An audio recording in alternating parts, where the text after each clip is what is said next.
బా హాయ్! ఈరోజు ఒక మంచి రెసిపీతో మీ ముందుకు వచ్చేసాను. అదేంటా అనుకుంటున్నారా? నాకు చాలా ఇష్టమైంది. నాకే కాదు అందరికీ గుత్తి వంకాయ ఫ్రై అంటే చాలా చాలా ఇష్టం కదా! నా స్టైల్‌లో మీకు గుత్తి వంకాయ ఫ్రై చేసి చూపిస్తాను. కంపల్సరీ ట్రై చేయండి. గుత్తి వంకాయ కర్రీని చాలా రకాలుగా చేసుకోవచ్చు. నాకు తెలిసిన దాంట్లో ఇదొక స్టైల్ అనమాట. ఇది అస్సలు మిస్ కాకుండా చేసుకోండి. టేస్ట్ అయితే నెక్స్ట్ లెవెల్ ఉంటుంది.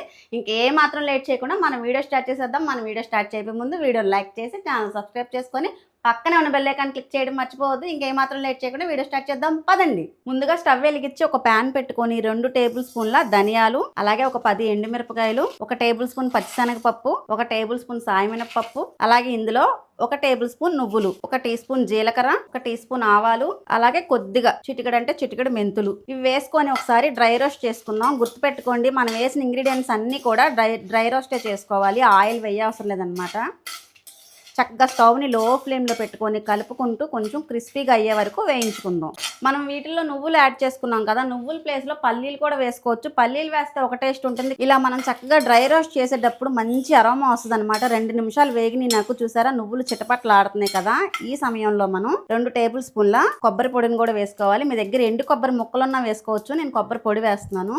ఇది కూడా వేసి ఒకసారి కలుపుకుందాం. ఒక 5-6 వెల్లుల్లి రెబ్బలు కట్ చేసి పెట్టుకున్న ఒక మీడియం సైజు ఉల్లిపాయ, కొద్దిగా కొత్తిమీర, ఒక రెమ్మ కరివేపాకు ఇవి కూడా వేసుకొని ఒకసారి కలుపుకొని మరొక నిమిషం పాటు వేయించుకుందాం. చక్కగా వేగిపోయి స్టవ్ ఆఫ్ చేసి వీటిని ఒక 2 నిమిషాల పాటు చల్లారనిద్దాం. మనం చక్కగా వీటిని వేయించుకొని చల్లార్చుకున్నాం కదా, చల్లార్చుకున్న వాటిని చక్కగా ఒక మిక్సీ జార్లో కానీ బ్లెండర్లో కానీ వేసుకొని ఇప్పుడు ఇందులో కొద్దిగా పసుపు, 1 టీ స్పూన్ కారం, మనం ఆల్రెడీ ఎండుమిర్చి వేసుకున్నాం కదా, స్పైసీని బట్టి చూసి వేసుకోండి. పేస్ట్కి సరిపడా సాల్ట్, కొద్దిగా చింతపండు రసం వేస్తున్నాను నేను. ఈ చింతపండు రసం వేయడం వల్ల ఫ్లేవర్స్ అన్ని కూడా చక్కగా సమపాలల్లో ఉంటదన్నమాట. వగర అలాంటివి లేకుండా టేస్ట్ చాలా బాగుంటుంది. కొద్దిగా వేసుకొని సరిపోద్ది. ఇప్పుడు వీటన్నింటినీ మెత్తని పేస్ట్ లాగా మిక్సీ చేసుకుందాం. చూసారా, పేస్ట్ ఈ విధంగా మెత్తగా చేసుకుంటే సరిపోద్ది. ఇది ఇప్పుడు పక్కన పెట్టేసుకొని ముందుగానే కట్ చేసి పెట్టుకున్నాను వంకాయలు. నేను ఉప్పు నీళ్ళలో వేసుకున్నాను కండ్రెక్కకుండా. ఇలా 4 ముక్కల కింద చివరి దాకా కాకుండా ఇలా కొంచెం కట్ చేసుకొని ఉప్పు నీళ్ళలో వేసుకుంటే సరిపోద్ది. ఇప్పుడు వీటిలో మనం తయారు చేసుకున్న మసాలా పెట్టుకుందాం.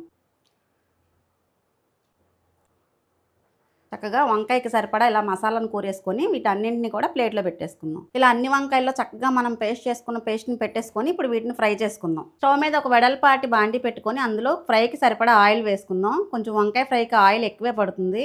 ఆయిల్ వేడెక్కిన తర్వాత మనం స్టఫ్ చేసుకున్నాం కదా వంకాయల్ని ఒక్కొక్కటిగా చక్కగా ప్యాన్లో ఇలా సర్దేసుకుందాం.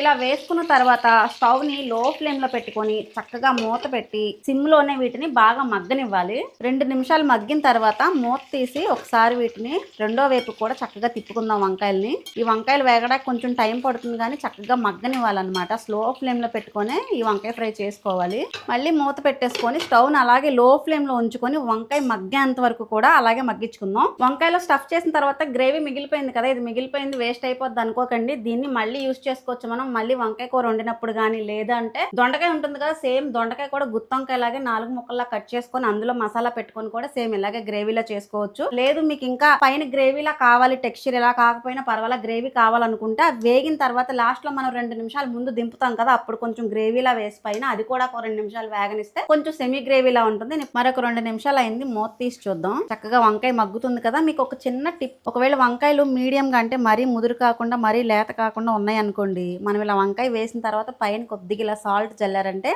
ఈ ఉప్పుకి చక్కగా వంకాయ అన్నది చక్కగా మగ్గిపోద్ది. నేను కొంచెం ఎలాగో సాల్ట్ కూడా తక్కువైంది, పైనుంచి కొంచెం సాల్ట్ కూడా వేస్తున్నాను, ఇంకా త్వరగా మగ్గిపోద్ది. ఇప్పుడు మూత పెట్టేసుకొని మరొక 2 నిమిషాలు మగ్గనిద్దాం. 2 నిమిషాల తర్వాత మూత తీసి చూద్దాం. మళ్ళీ చక్కగా మగ్గిపోయినాయి కదా వంకాయలు. చూడండి ఎంత బాగా మగ్గిపోయినాయో, చక్కగా మెత్తగా మగ్గిపోయినాయి. సరిపోద్ది. కొద్దిగా కొత్తిమీరని చల్లుకొని స్టవ్ ఆఫ్ చేసుకుందాం. మన వంకాయలు చూసారా ఎంత పర్ఫెక్ట్ కుక్ అయినా, ఇవాళ చక్కగా జ్యూసీగా అబ్బా భలే ఉంది. నాకైతే చూస్తుంటే నోరు ఊరిపోతుంది. ఎప్పుడెప్పుడు టేస్ట్ చేస్తానా అనిపిస్తుంది. చాలా సింపుల్ గా చేసుకోవచ్చు కానీ టేస్ట్ అయితే నెక్స్ట్ లెవెల్లో ఉంటుంది. మస్ట్ గా ట్రై చేయండి. వంకాయ చూసారా ఎంత బాగా కుక్ అయింది, ఎంత మెత్తగా ఉందో. వేడిగా మన గుత్తొంకాయ ఫ్రై రెడీ అయిపోయింది.